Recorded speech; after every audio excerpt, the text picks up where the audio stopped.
जी Nepal HD television अब तपाईँ सँगसँगै।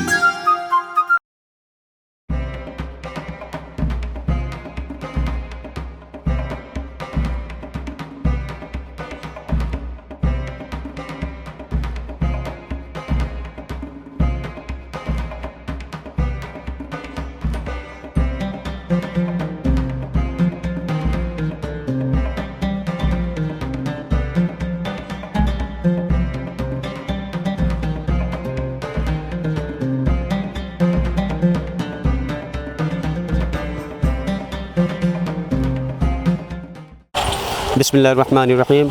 अस्सलामुअलैकुम वरहमतुल्लाहि वबरकातुह। तपाईँ हेर्दै हुनुहुन्छ जी नेपाल एचडी टेलिभिजन।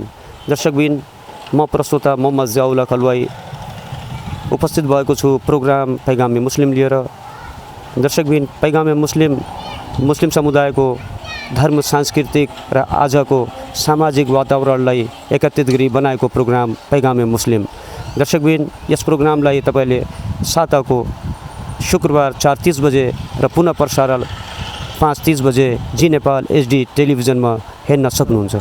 यसै सन्दर्भमा दर्शकबिन, आज हामी नेपालगञ्ज वडा नम्बर 4 स्थित मदिना नुरी मस्जिदमा आएका छौँ।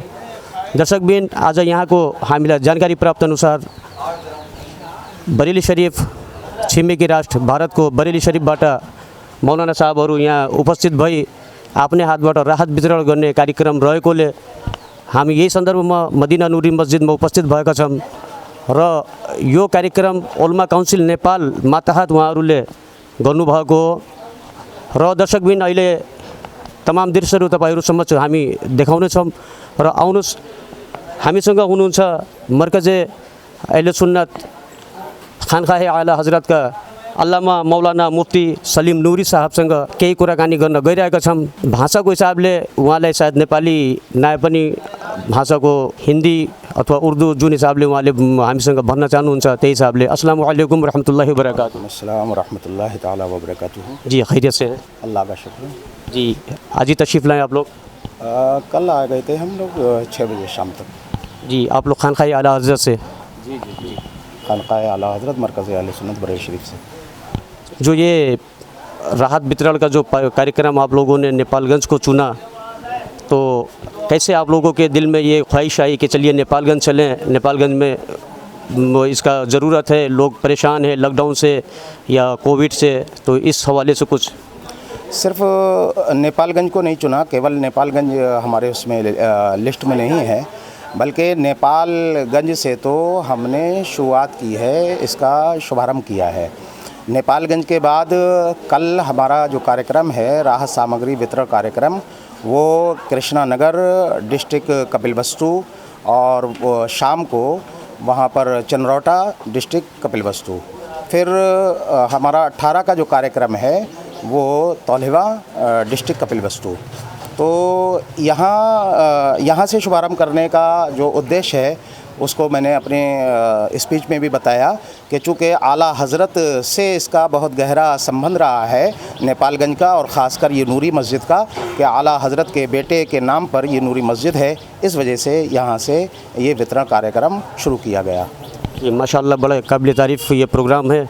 और जैसे कि बरेली शरीफ या मरकज़ अहले सुन्नत का कदीम इदारा, मरकज़ अहले सुन्नत का आला हज़रत का जो खानखा है, इससे नेपालगंज की रूहानियत रही, आपने अभी भी कहा। तो इस हवाले से जो एक ताल्लुक़ात अभी कायम है पहले से भी, और इसको मज़ीद कैसे और ज़्यादा कायम कर सकते हैं हम लोग, कुछ आसानियों के तौर पे इस पे ज़रा शुरू। देखिए, हमारा जो अहले सुन्नत जमात का काम है और जो सुन्नी और सूफ़ी खानकाही विचारधारा है, इसको मजबूती जो मिलती है वो यूँ कह लीजिए कि इसको जो स्पिरिट मिलती है, ताकत, शक्ति मिलती है, वो खानकाहों से मिलती है, दरगाहों से मिलती है। और खानकाही जो सिस्टम और विचारधारा और व्यवस्था है, इसको मजबूत करने के लिए सबसे इस समय सबसे ज़रूरी जो चीज़ है वो ये कि मरकज़ अहले सुन्नत बरेली शरीफ से ज़्यादा लोगों को जोड़ दिया जाए।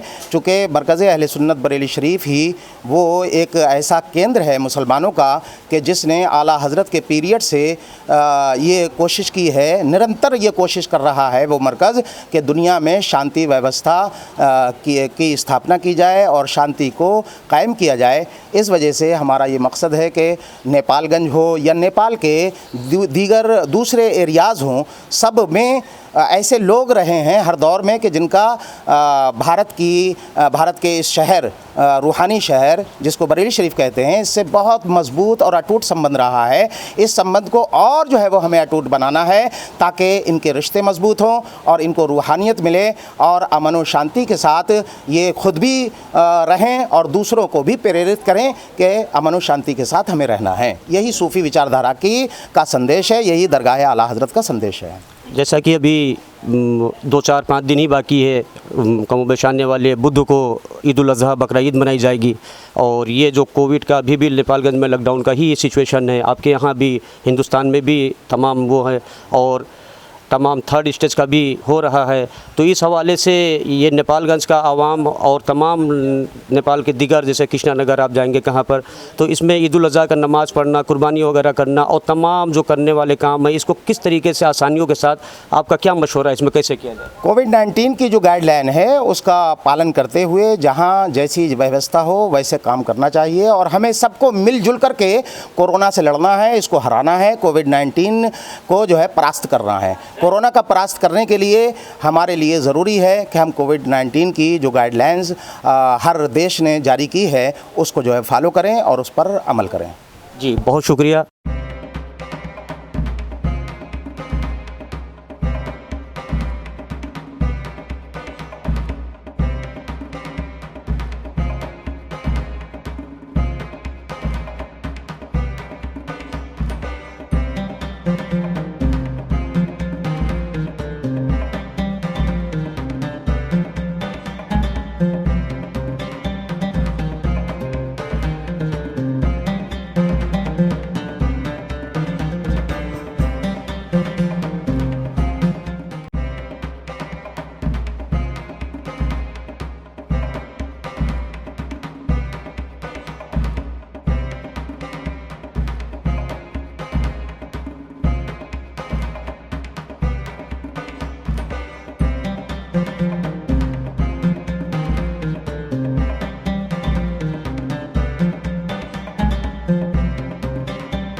हमारे अहले सुन्नत व जमाअत के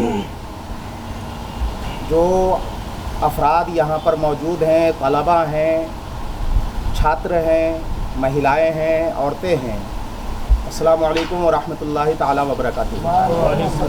हामिदुं व मुसल्लियों व मुसल्लमा हज़रात, सबसे पहले तो मैं राष्ट्रीय उलमा कौंसिल नेपाल का तहे दिल से शुक्रिया अदा करूँगा कि आपकी मदद, आपके की हेल्प, आपकी सहायता से ये राहत सामग्री वितरण कार्यक्रम कामयाबी के साथ नेपालगंज में हम करने में सक्षम हुए और हम इसमें कामयाब हुए।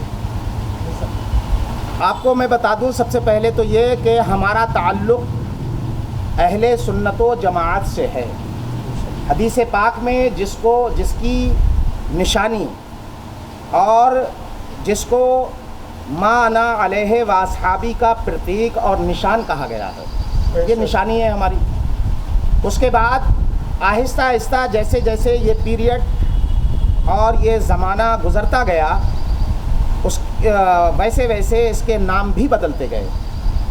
आज पूरी दुनिया में दो आइडियालॉजी और दो विचारधाराएं इस्लाम के हवाले से, इस्लाम के रेफरेंस से मशहूर हो रही हैं और लोग उन्हें जानते हैं।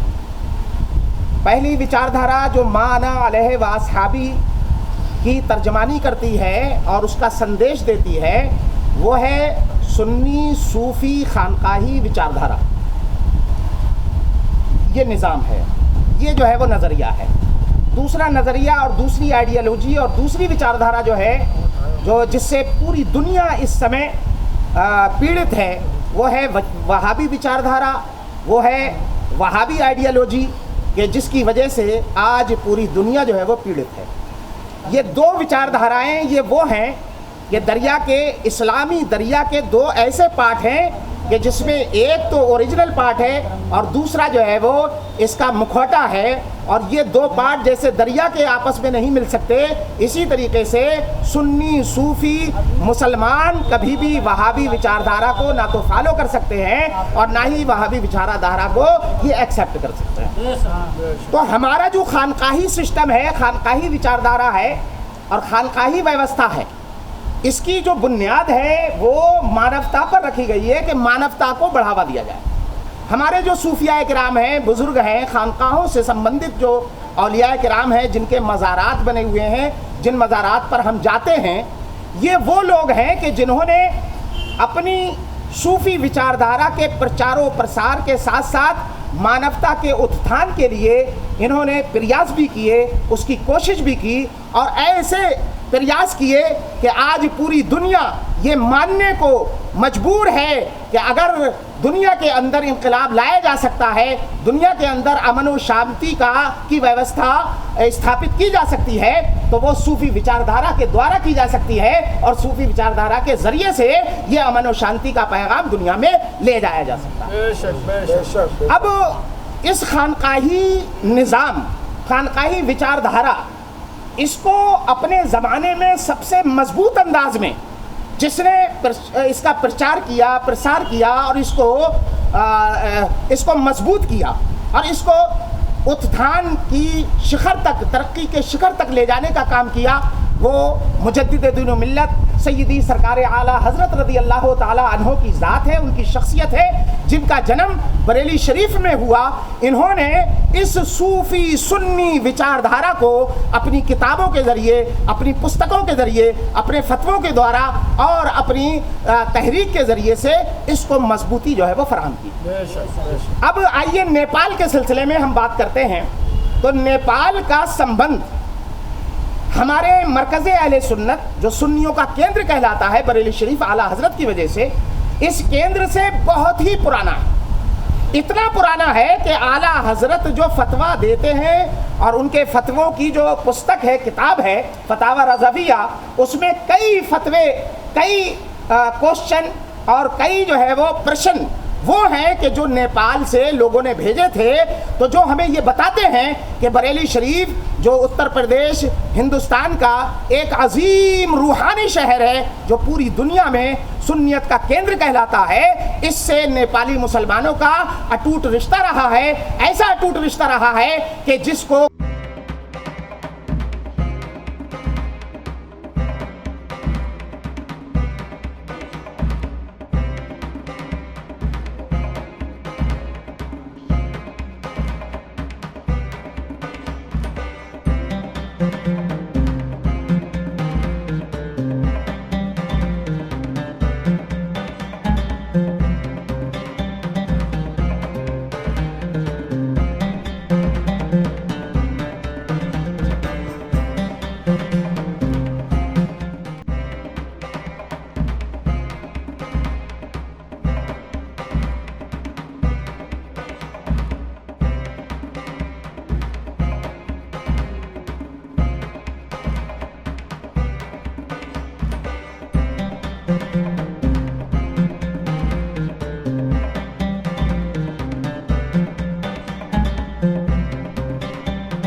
जी, जैसे कि ये राहत वितरण का स्पेशली उद्देश्य आपका क्या है?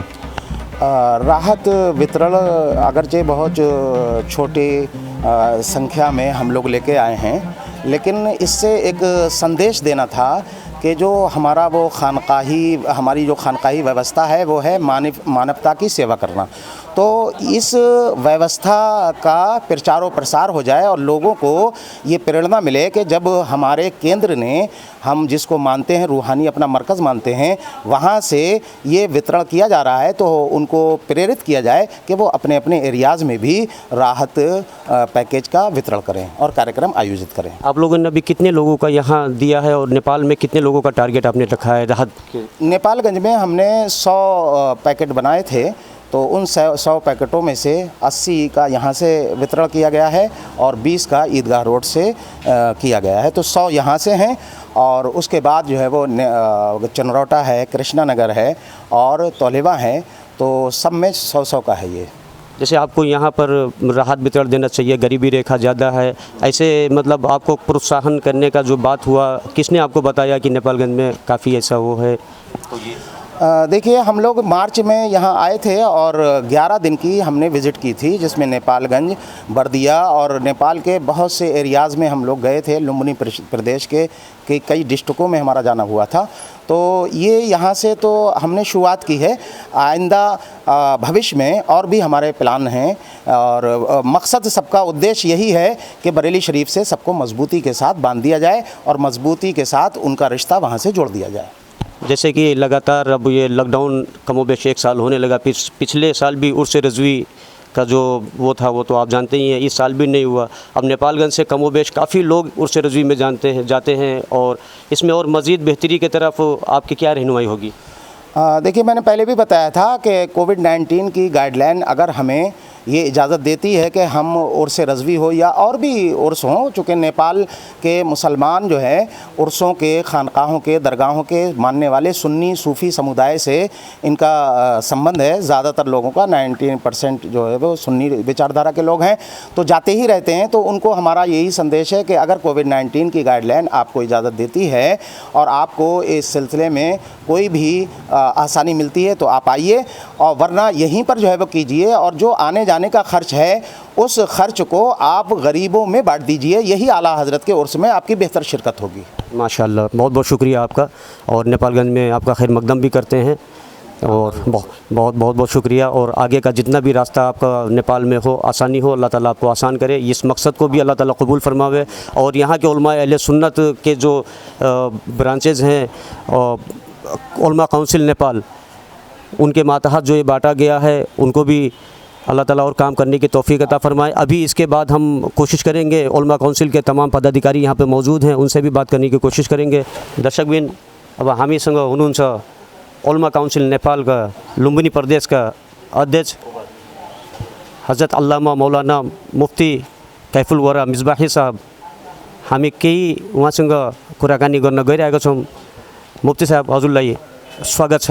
अस्सलामु अलैकुम रहमतुल्लाहि व बरकातुहू। वालेकुम अस्सलाम व रहमतुल्लाहि व बरकातुहू। आरामै हुनुहुन्छ?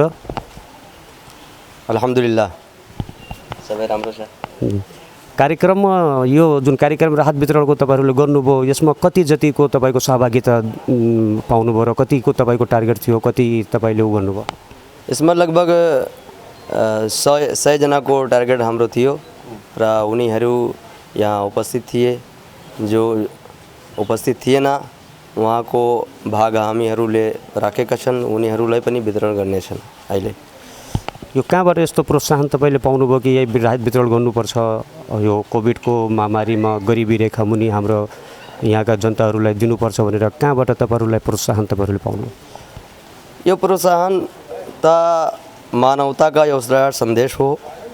अनि कुनै पनि मानिस संसारमा जीवन व्यक्त गरिरहेछन्, प्रत्येकको प्रति त्यसको मुटुमा प्रेम र दया हुनुपर्ने आवश्यक हो।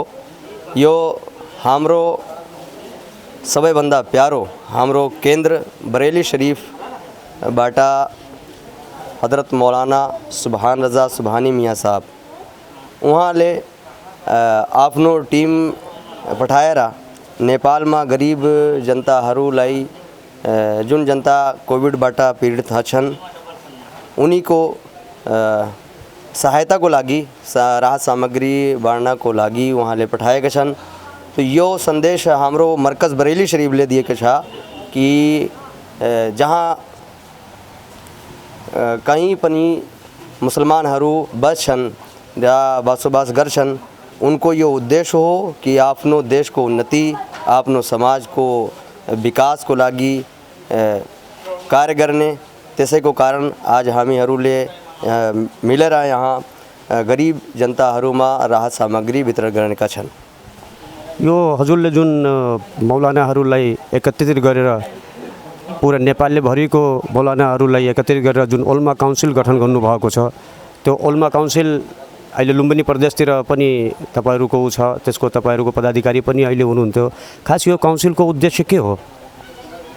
यो काउन्सिलको उद्देश्य त आफ्नो नेपाल र आफ्नो देशको विकास र उन्नति हो। यसमा विशेष गरी शिक्षाको उन्नति र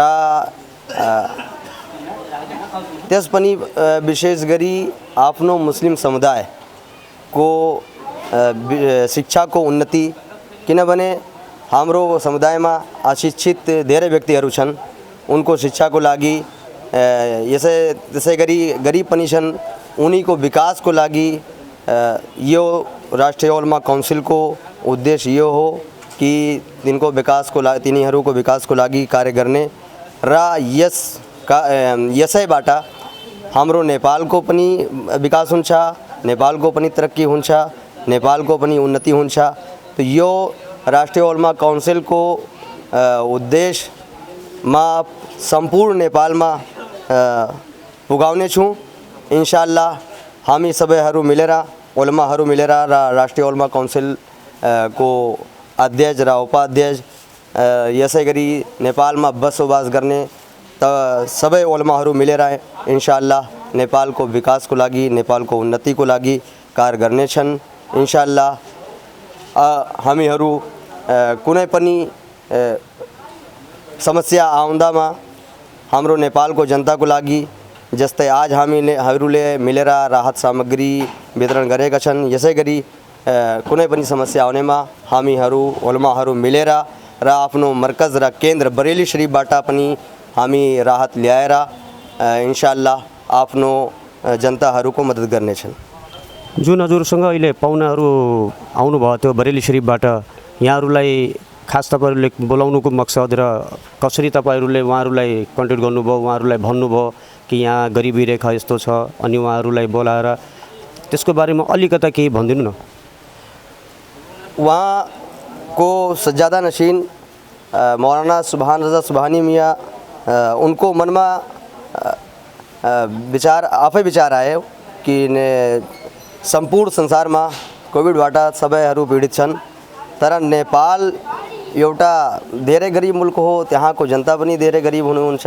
त्यसै गरी उनको मुटुमा यो विचार आएपछि उहाँले कन्ट्याक्ट गरे र यसपछि 5 महिना अगाडि हाम्रो आउने पाहुनाहरू ओलमाहरू आएका थिए, उनीसँग कन्ट्याक्ट भएका थिए।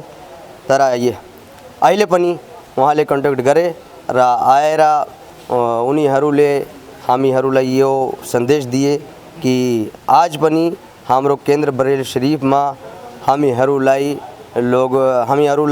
उहाँको सज्जादा नशीनको मुटुमा उहाँको विचारमा हाम्रो मध्य कृपा छ, माया छ।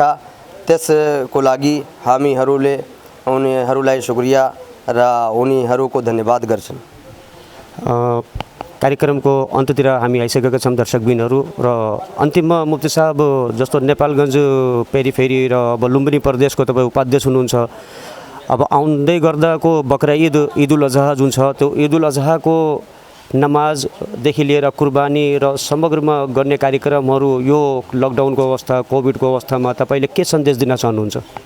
म आफ्नो सबै दाजुभाइहरूलाई यो सन्देश दिन चाहन्छु कि आफ्नो नेपालको जो पनि नियम हो त्यसको नियमको आधारमा आफ्नो कुनै पनि तिहार र स्पेसल्ली यो हाम्रो बकरा ईद आइरहेछ, कुर्बानी छन्, तो त्यसको आधारमा शान्तिपूर्वक कुनै पनि तिहार आफ्नो मनाउने र समाजमा आफ्नो नेपालमा शान्ति कायम गरेर कुनै पनि तिहार र आफ्नो बकरा ईद र कुर्बानीको तिहार गर्ने, यही हाम्रो सन्देश हो।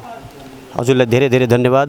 दर्शकबिनहरू हामी कार्यक्रमको अन्त्यतिर आइसकेका छौँ। हेर्दै गर्नुहोला पैगामे मुस्लिम। म प्रस्तोता मोहम्मद जियाउल हकलाई बिदा दिनुहोस्। अस्सलामु अलैकुम रहमतुल्लाहि वबरकातुह। हेर्दै गर्नुहोला जी नेपाल HD टेलिभिजन। हवस्, धन्यवाद।